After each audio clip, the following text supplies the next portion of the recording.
My landlord knocked on my door at 7:43 inches the morning. I know the exact time, because I checked my phone when I heard the knock, still half asleep, wondering who comes to someone's door before 8 on a Wednesday. I opened it and she was standing there holding an envelope and her face looked like something had been broken in it overnight. She said, "I need you to read this." I took the envelope. It had my name on the front, my full name first, middle last. The handwriting was careful, like she had written it slowly. Inside was a formal eviction notice. 30 days to vacate, signed by her attorney, dated the day before. I looked up at her. She wouldn't meet my eyes. She just said, "I'm sorry," and turned around and walked back up the stairs to the main house. And I stood there in the doorway in my socks, holding a document that told me my life had just changed, with no idea yet how much bigger the story was about to get. Because here is the thing she didn't know I knew. I had gotten the DNA results 4 days earlier. I knew exactly who she was. I knew she was my biological mother. I had been living in her basement apartment for 14 months, paying her rent every first of the month, sitting in her kitchen drinking tea she made, without asking if I wanted any, watching her grandchildren play in her backyard through my bacon window, all without either of us knowing that we shared a bloodline until 4 days ago, when I finally knew. And then I made the decision to tell her. That decision is what you are watching this video about. My name is Daniel. I am 29 years old and I have known I was adopted since I was about 6. My adoptive parents, the people I think of as my real parents, the people who raised me, sat with me during every fever, drove me to every school event, cried at my college graduation. They told me the truth early because they believed I deserved to know. They said a young woman had made a very hard and very loving decision before I was even born, that she was not in a place in her life to give me what a child needed, that she chose a family for me instead. They said this with such gentleness that for years I did not think of it as a painful thing. It was just a fact about me, the way some people have a birthmark or a talent for music. It was only when I was in my mid-20s that the curiosity started to feel heavier. Not because I was unhappy. My family is real and close, and I am genuinely grateful for every piece of my life. But there is something about not knowing where you came from that sits in you like a low sound you can never quite locate. You function. You live your life. You just always hear it faintly in the background. I did not actively search for a long time. I told myself I was not ready. I told myself it might hurt the people who raised me, which was probably an excuse I hid behind because I was scared of what I might find, or more honestly, scared of finding nothing. 2 years ago, I turned 27 and I ordered a DNA kit. I spit in the tube. I mailed it back. And then I put it out of my mind almost entirely for the next few months, because life does what it does, and the results were going to come back whenever they came back. The apartment I found on a Friday afternoon, in the middle of what had been a particularly miserable apartment search. I had been looking for 6 weeks, which anyone who has rented in a mid-sized city knows is approximately 5 weeks longer than you want to be doing it. I found the listing on a local community board, not even a major app. A basement apartment in a quiet neighborhood, a good price for the square footage, utilities included, available immediately. One photograph of the exterior of a gray house with shutters painted a dark green. I emailed the contact address. Within an hour, a woman named Lena wrote back. She was warm in a way that rental emails usually are not. She said she liked to meet potential tenants in person before anything else because she valued having someone in the apartment she could trust. She asked if Saturday morning would work. I showed up at 11. Lena answered the door wearing a cardigan and carrying a mug of coffee, and the first thing she said to me was, "You look exactly like someone I used to know." Then she laughed a little and said, "Sorry, that's an odd thing to say to someone you've just met. Come in." I remember thinking she had kind eyes, brown with the particular warmth that some people carry in their faces naturally, like light through amber. I remember thinking her house smelled like a home is supposed to smell, something, baking old wood, coffee, wool. She gave me the tour of the apartment, which was clean and quiet, and had a window at ground level that looked out at the garden.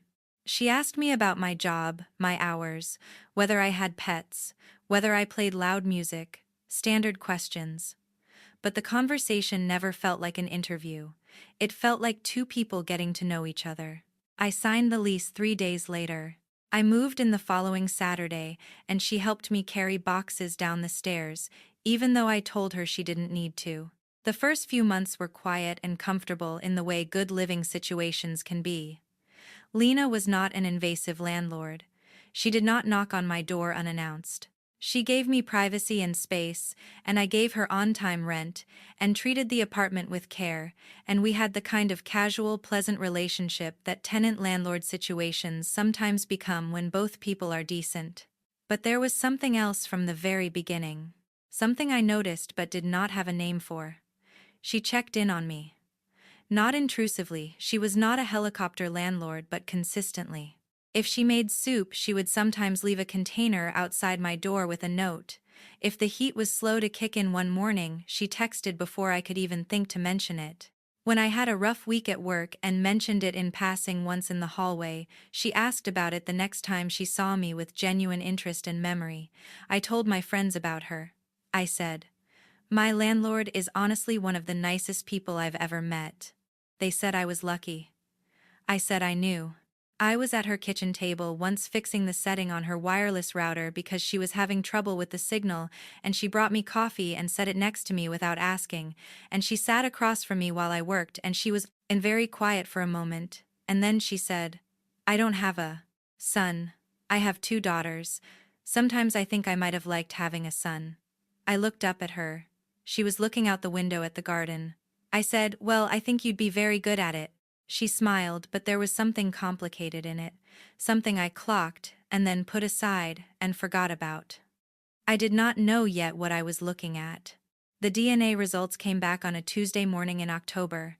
I opened the email at my kitchen table with my coffee and my phone and the gray garden light coming through the window.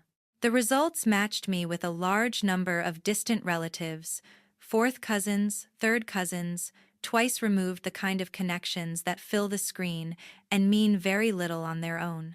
I scrolled through them without urgency. And then I saw her. The match was not labeled with a name I recognized. But the relationship category was unambiguous. The platform's algorithm had placed it at the top of the list in a category it uses for the closest biological connections: parent or sibling. The percentage of shared DNA was consistent with one specific relationship: mother. The profile associated with the match was sparse: no photograph. A display name that was just a set of initials: L, M, H.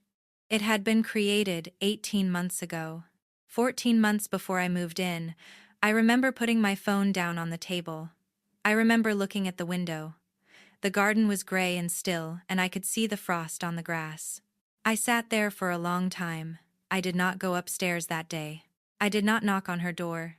I made myself wait, not because I was calm. I was not calm at all, but because I knew that whatever happened next could not be undone, and I needed to think clearly before I walked into it.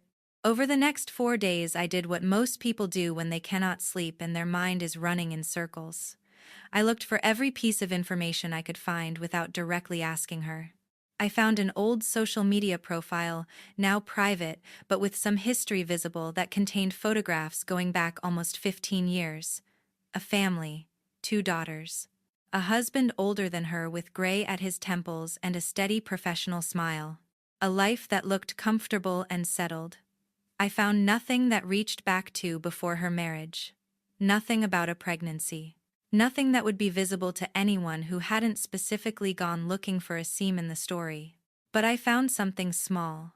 A comment in an old photo thread from one of her daughters dated about 9 years ago that said simply, "Mom, you never talk about your 20s. It's so mysterious." Lena had responded with a single emoji, and the thread ended there. That comment lodged itself in my mind. I also called my mom, my adoptive mother, and I told her about the DNA match. She was quiet for a long time.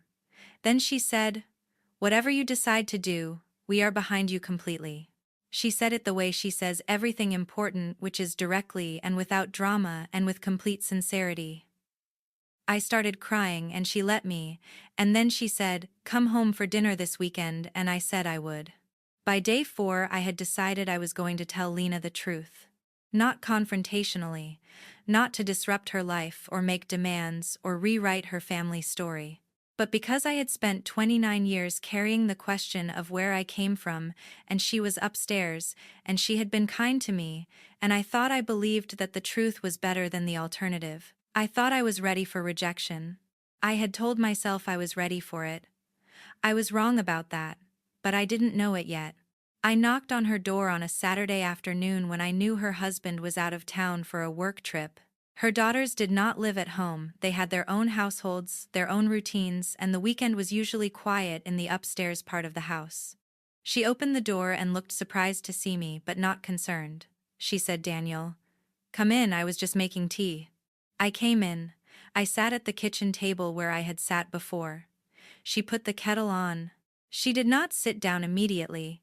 She moved around the kitchen with the easy comfort of someone in their own home, and she asked me if everything was okay with the apartment, if there was anything I needed.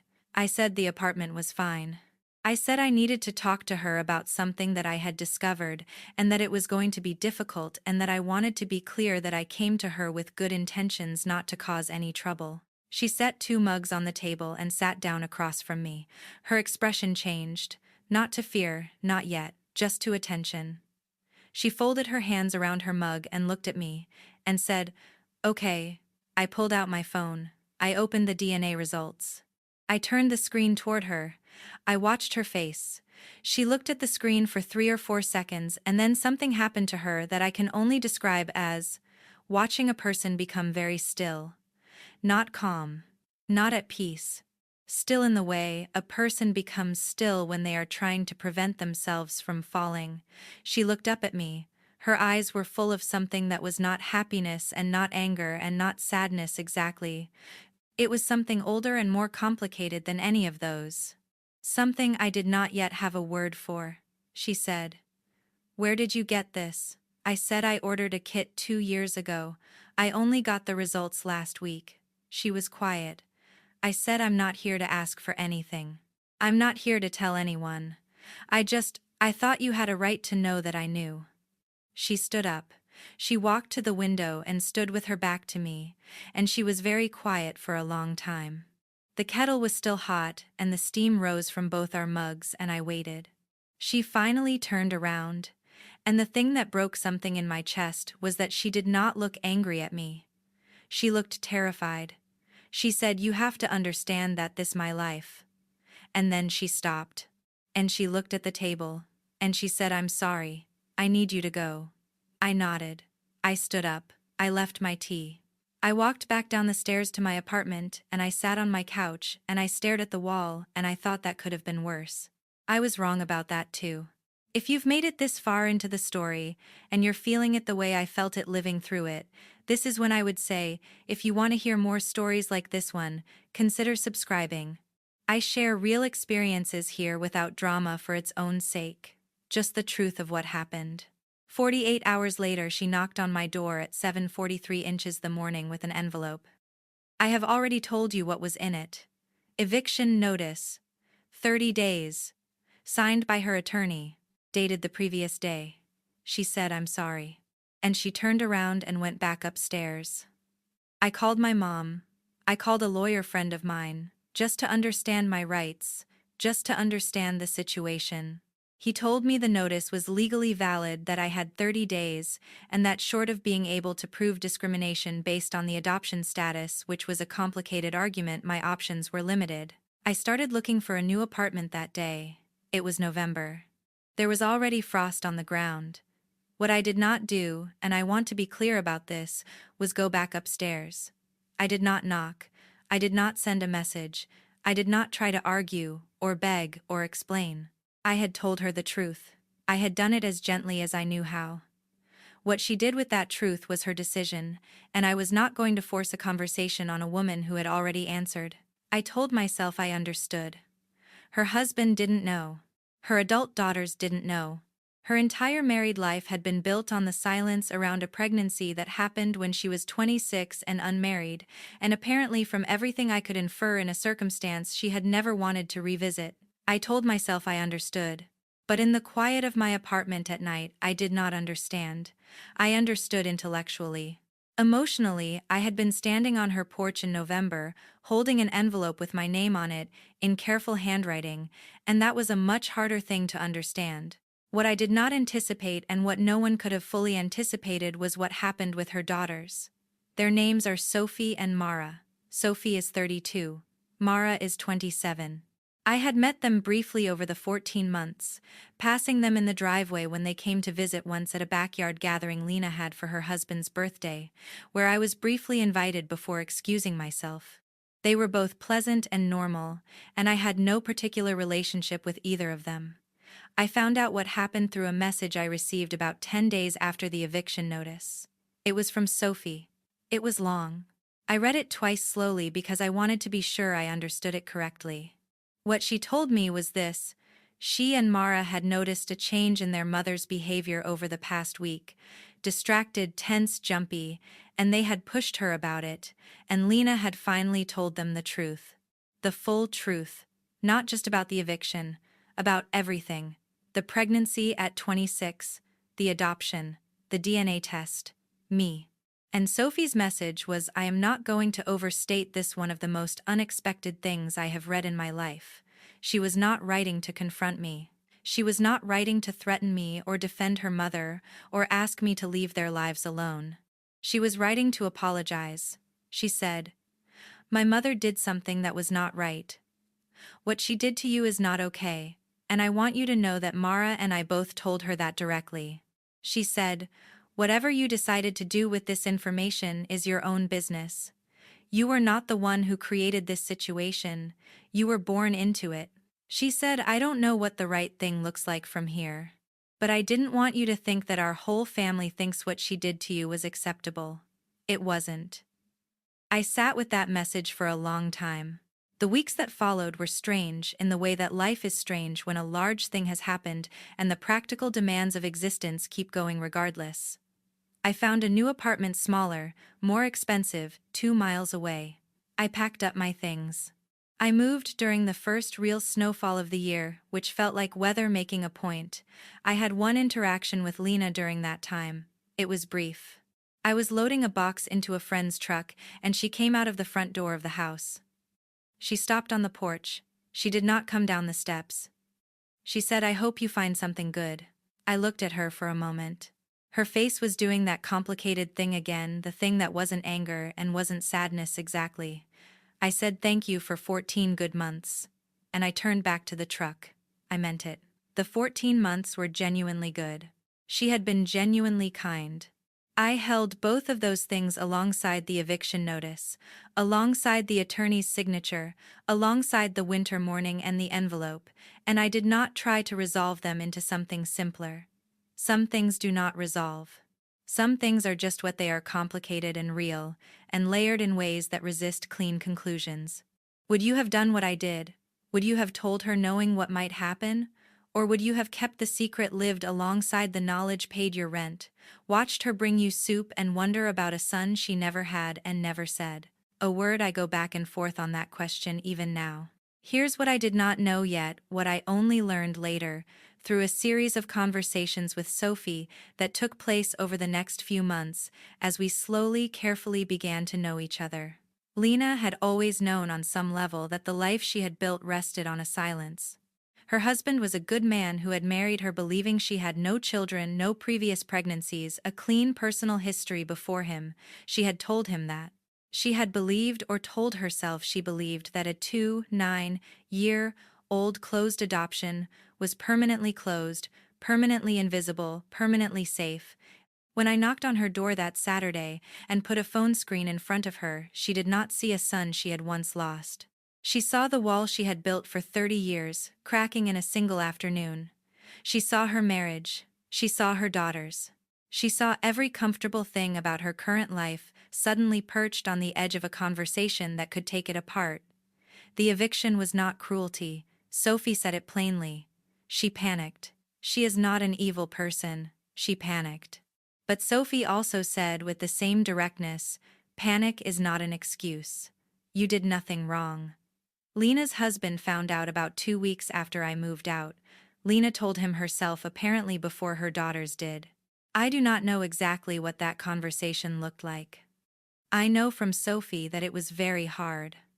I know the marriage went through a period of significant strain. I know that as of several months later, they were still together and still working through it. I was not part of any of those conversations. I had not asked to be. If you're still with this story, thank you for sticking with it. If this is the kind of storytelling that resonates with you, a like or a subscribe genuinely helps more people find this channel. Here is the part I am still processing. About 5 months after the eviction, I received an email from Lena, not through her attorney. From her personal email address. No subject line. The message was short. I will tell you what it said as accurately as I cannot word for word, but the substance of it faithfully. She said that she had been doing a great deal of thinking, and that some of it had been the hardest thinking she had done in her adult life. She said she knew that what she had done handing me that envelope was not something she could make right easily or quickly. She said she was not writing to ask for forgiveness, that she understood she did not have the right to ask that. She said she was writing because she did not want silence to be the only thing left between us. She said, I thought about you for many years. More than I ever told anyone. I want you to know that the decision I made when you were born was the worst and the best thing I ever did, and I have never once stopped knowing the difference. I read that email several times over several days, and I wrote back. I did not write much. I told her I appreciated the message. I told her I was not interested in anger, that anger was not productive for me personally, that I had spent most of my life making peace with the original loss, and I was not going to invest energy in resenting her for the second one. I told her that I did not know what, if anything, a relationship between us looked like, not because I was unwilling but because I was genuinely uncertain, and I thought honesty served us both better than optimism I did not yet feel. She wrote back one sentence. She said, I think that's the most fair thing anyone has ever said to me. We have exchanged messages maybe a dozen times since then. Not often, not with the warmth of what might have been or what some people might hope for in a reunion story. But honestly, carefully. With the mutual understanding that we are two people standing on opposite sides of something that happened before either of us fully chose it, trying to figure out whether there is ground between us to stand on. Her husband knows. Her daughters know. One of them, Mara, has reached out to me directly, and we have had coffee twice. It is strange and tender and occasionally awkward, and I find I look forward to seeing her in a way I do not fully know how to explain. The apartment I moved into in November was small and cold, and the heating was unreliable for the first month. I spent a lot of evenings that winter in the kitchen of a friend's apartment a few blocks away, eating whatever they made, and not talking much about it, which is what friendship is actually for. I am in a different apartment now. Larger. With heat that works. The garden outside my window is not as good as the one I used to look out at, but it is mine in the uncomplicated way that gardens are yours when there is no history attached to them. I want to end this by saying something I believe. The rejection that hurts most is not the one from a stranger. It is the one from someone who could have chosen differently but didn't. And the one that is hardest to process is the one that comes from love that has been buried under fear for so long it has forgotten its own shape. Lena was afraid. I believe that. I also believe she made a wrong choice. I hold both of those things. And I think about what it means to be rejected by the same person twice, once when you are born, once when you are 29, and I think the answer is that it does something to you. Yes, it leaves a mark, but the mark is not the whole of you. You are also every other thing that has happened since. You are the parents who showed up, the friends who let you sit in their kitchens, the sisters you did not know you had, who might over time become something real. You are not only the absences. That is the thing I am still learning to hold, and I think it is the only honest ending this story has.